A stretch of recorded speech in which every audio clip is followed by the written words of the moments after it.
This image has been taken from this website, you can see, and copyright is reserved to this website.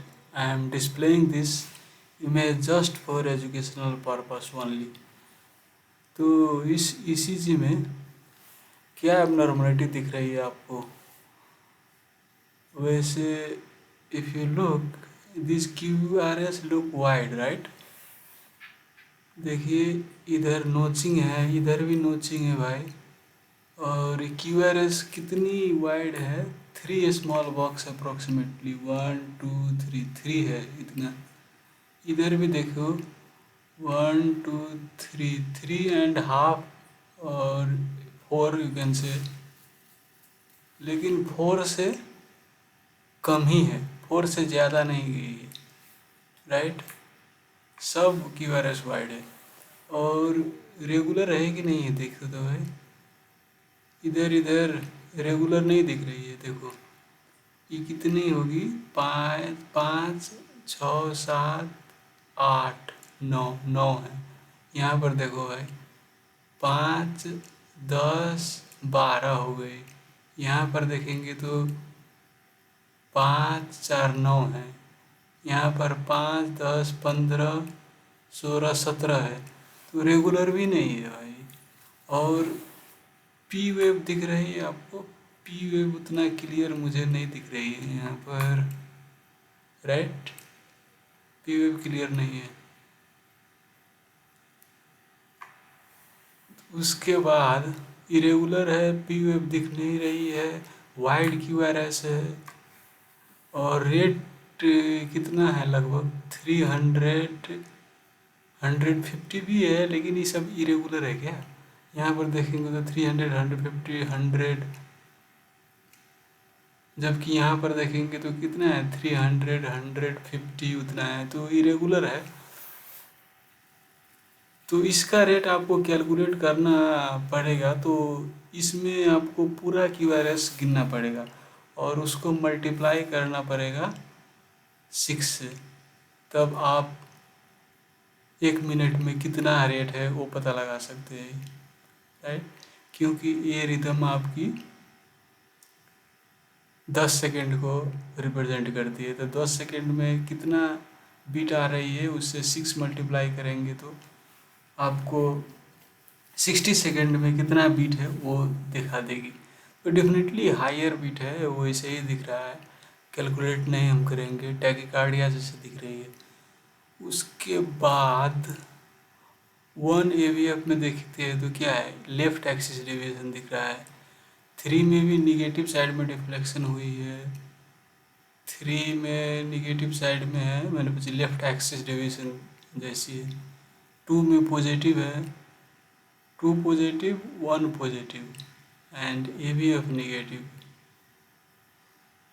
तो 2 positive है, इसका definitely left axis deviation है, आप calculate कर सकते हैं। और उसके बाद यहाँ पर आर वेव प्रोग्रेशन देखिए, आर वेव छोटी है, एस वेव बड़ी है।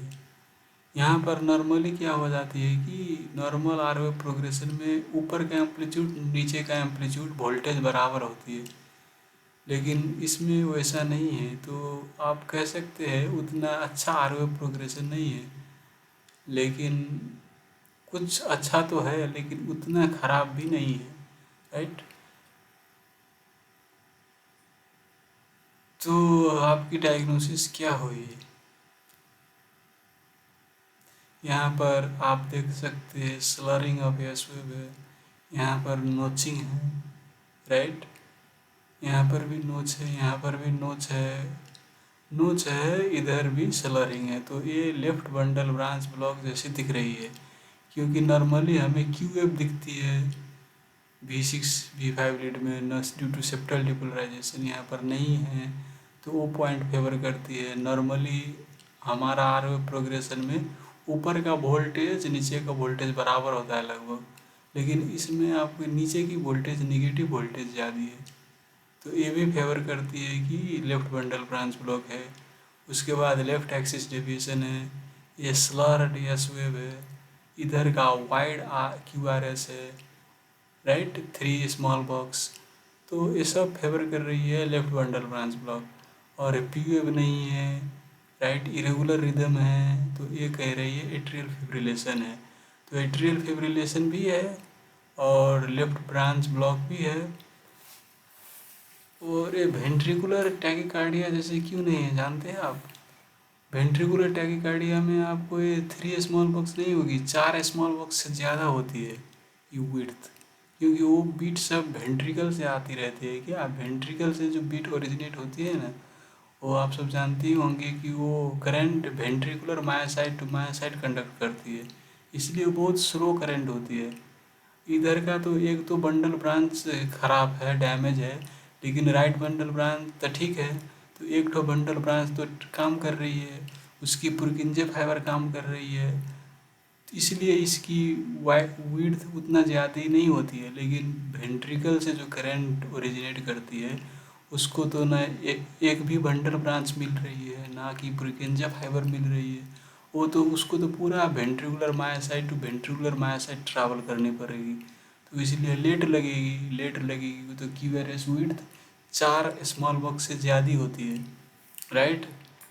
तो हम कंक्लूड कर लिए इस चीज़ का डायग्नोसिस एट्रियल फिब्रिलेशन है। उसके बाद लेफ्ट बंडल ब्रांच ब्लॉक भी है।